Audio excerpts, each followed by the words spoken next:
স্বপ্না নামের এক যুবতী মেয়ে, যিনি এখন বিবাহযোগ্যা। তার বাবার কাছে এক সম্ভ্রান্ত ধনী পরিবার থেকে বিয়ের প্রস্তাব এলো। এই বিয়ের প্রস্তাবে বাবা অত্যন্ত আনন্দিত হলেন।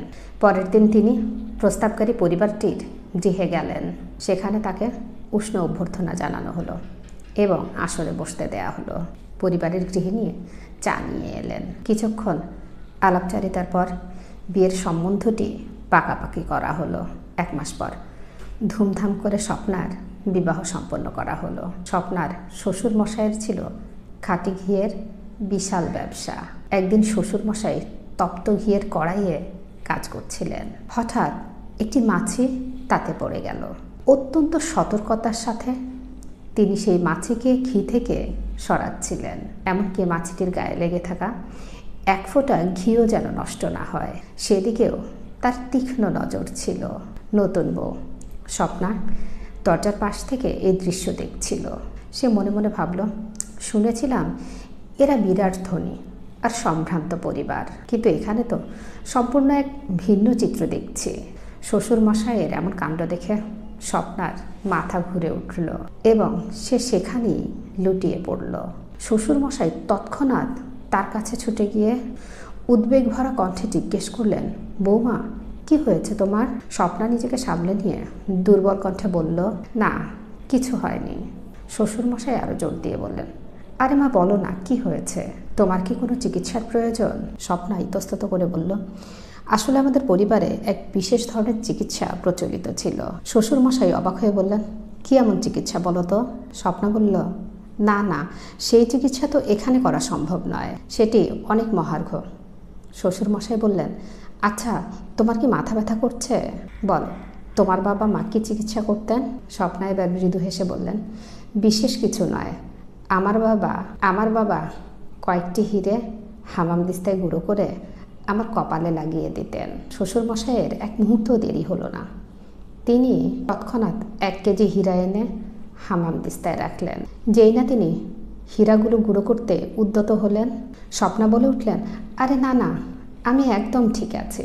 শ্বশুরমশাই বিস্মিত হয়ে বললেন, আরে বৌমা তুমি তো বললে এটাই তোমার চিকিৎসা। স্বপ্না হাসতে হাসতে বলল, না না, আমি এখন সম্পূর্ণ সুস্থ, দয়া করে এগুলো দূরে সরিয়ে রাখুন। এই ঘটনাটি আমাদের একটি গভীর সত্য উপলব্ধি করায়।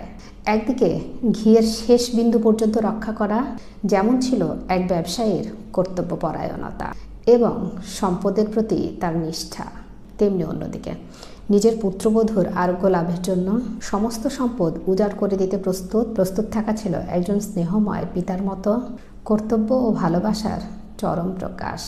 এই গল্প আমাদের শেখায় যে জীবনের বিভিন্ন পরিস্থিতিতে কর্তব্যবোধের ভিন্ন রূপ থাকতে পারে, যা আপাত দৃষ্টিতে বিপরীত মনে হলেও আসলে একই মূল্যবোধের প্রকাশ। যেখানে সম্পদ বা অর্থের চেয়ে মানবতা ও সম্পর্ক অনেক বেশি মূল্যবান। ভোরের আলো তখন সবে ফুটেছে। কমলার মেয়ে আর জামাই এসে হাজির। কমলা তো অবাক, এত সকালে কি মনে করে তোরা? মেয়ে বলল, মা আমাদের কিছু টাকার খুব প্রয়োজন। তোমার জামাই একটা নতুন ব্যবসা শুরু করতে চাইছে, তাই ভাবছিলাম তুমি আমার বিয়েতে যে গয়না আর গাড়ি দিয়েছিলে সেগুলো না হয় ব্যাংকে বন্ধক রেখে কিছু ঋণ নেই। কমলা মেয়েকে আড়ালে ডেকে চুপি চুপি বললেন, তুই কেন নিজের গয়না বন্ধক রাখতে যাবি? জামাই বাবুকে বল ওর বাবার কাছ থেকে টাকা জোগাড় করতে। তোর কোনো জিনিসে একদম হাত দিবি না, বিক্রি করবি না, না বন্ধক রাখবি। দিন গড়ালো। একদিন হঠাৎ কমলার ছেলে শচীনের দোকানে বিধ্বংসী আগুন লেগে গেল। চোখের পলকে শচীনের মাথায় চাপল লক্ষ লক্ষ টাকার ঋণের বোঝা। কমলা ছেলেকে বুকে টেনে বললেন, ভয় পাস না বাবা, আমি তো আসছি তোর পাশে। আমাদের যা গয়নাগাটি গাড়ি আছে সব বেচে তোর সব দেনা মিটিয়ে দেব।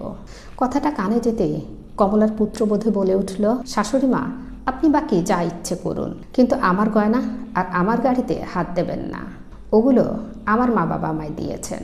এ নিয়ে শাশুড়ি বউয়ের মধ্যে বেঁধে গেল তুমুল কথা কাটাকাটি। তখন পুত্রবধূ শান্ত অথচ দৃঢ় গলায় বলল, শাশুড়ি মা আপনার কি মনে আছে কদিন আগেই যখন আপনার মেয়ে আর জামাইয়ের টাকার দরকার পড়েছিল, তখন আপনিও তো ঠিক এ কথাই বলেছিলেন যে এই গয়না আর গাড়ি আপনার দেয়া, ওতে যেন হাত না পড়ে।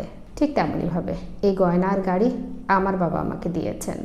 এগুলো বিক্রি করার বা বন্ধক রাখার কোনো অধিকার আপনার নেই। আপনাদের কি মনে হয় কমলার পুত্রবধূ কি ঠিক কাজ করেছেন? ভিডিওটি দেখার জন্য সবাইকে অসংখ্য ধন্যবাদ। ভিডিওটি ভালো লাগলে একটি শেয়ার করে পাশে থাকবেন। আসসালামু আলাইকুম।